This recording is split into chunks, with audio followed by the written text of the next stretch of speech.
Hey everyone, and welcome to a very short update of Prehistoric Kingdom. It used to happen that in the last couple of days there was a little picture posted to the Discord channel of Prehistoric Kingdom, and it was posted by one of the devs, and this is what we are looking at, is basically the one and sole reason how small exhibits should be done.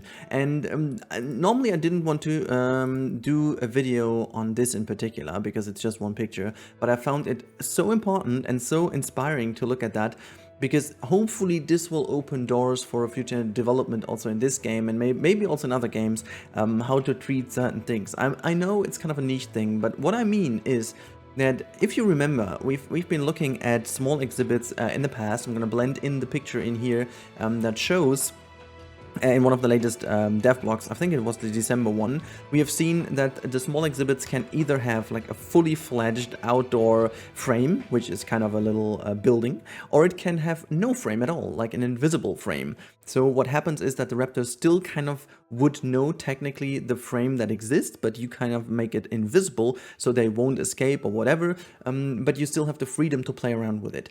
However, most likely this always translates into a hitbox, but it seems that even that doesn't stick true, because what you can see over here, and this is why I briefly had the little painting option here. So if I see that correctly, this seems to be over here one area that is basically one of the exhibits, and then this seems to be another one over here, you know.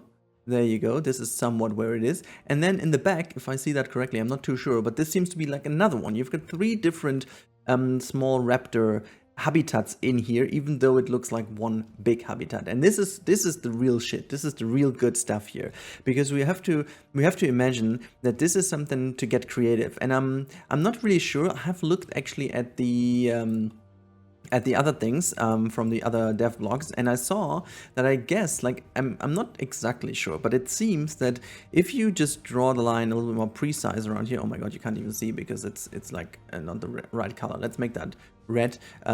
If we draw that around, I think this is somewhat the footprint of what the small exhibit is like. Like, if you go around here to make it a bit more precise, I think you can barely see that. Let me just take that one again and show you the little, there you go. The little outline would be more like this, you know. I'm not exactly sure, might be a little bit different, might be not. So this is the outline, and then the other one over here is also a tiny bit more precise. Would be somewhat that. That means that everything else you can see on the screen right now, and I'm gonna use this bit over here and make that a little bit more obvious. So these things you can see on the right hand side here, you know, these rocks, these plants over here, all of that stuff, this is all single placed items, you know. Also this rock wall over here, everything like that is single placed items, and you can enrich this by sticking those things in. Of course the animals cannot interact with it because they only interact with the enrichment items, but you can still do some cool shit with it and make it all look very neat indeed. So yeah, going back to the normal picture, we can actually zoom in a little, so you can see there's one of the Microraptors sitting. You've got of the food enrichment items here, there's a little house enrichment, and if you go over here, you see the same. And I think, you know, I can't really see it, but I think in the back there is even more. There's also another little raptor sitting down here, there's another one down there. So it's really interesting to see how they approach this of giving maximum creativity for the building, which I think is what we all craving for, and especially in comparison to what Jurassic World Evolution did. And I think it's not fair to compare them too much, because Jurassic World Evolution was also very much IP based, and the limitations were also given by how the game should look from Sony side of things, obviously, because they wanted to Universal, I mean, sorry, obviously how they wanted to make those parks and so on look, because they should be as close as possible to the films, obviously, to, you know, for marketing reasons and so on. And so obviously there were not as much fans of having too many different creations. This game over here doesn't really not have these kind of restraints. And so they really show how they deal with it by basically neglecting all of that and just throwing all restraints away and learning from what hasn't been done too well in other games, I guess. And especially if you take the small exhibits in Planet Zoo, I love how they are done sometimes, because I think most of the times small exhibits are fine the way they are. Same applies here for the Microraptor, by the way. And it's not too much different from the aviary in Jurassic World Evolution. but only if we could just get rid of the frames, the predefined frames. Like we management game players, or like I don't know, let's say management / creative builder game players, the only thing we want to have is maximum creativity and freedom. The only thing we don't want to have is presets. We hate presets. Presets are the death of any creative game. And so as much as you allow us to get rid of some of the restraints and limitations, the more the game will thrive, because people will push themselves to discover new things. And I cannot stress how happy I am to see this image over here, showing how you can really deal with it, putting these things easily into position.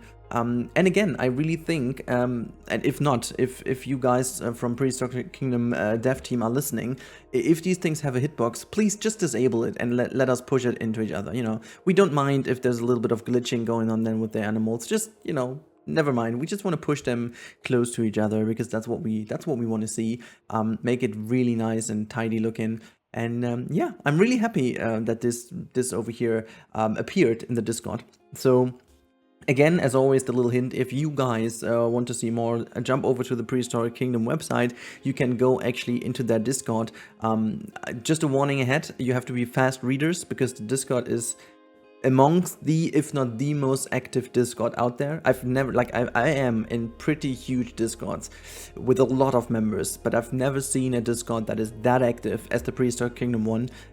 So no matter which time of the day you're jumping into the chat, you will always find it, the chat going through. I still have no idea how the devs manage to get the feedback out of there, because like you write down one bit of feedback and there are like 20 pages more text and stuff coming in, so it's just ridiculous, but in a good way.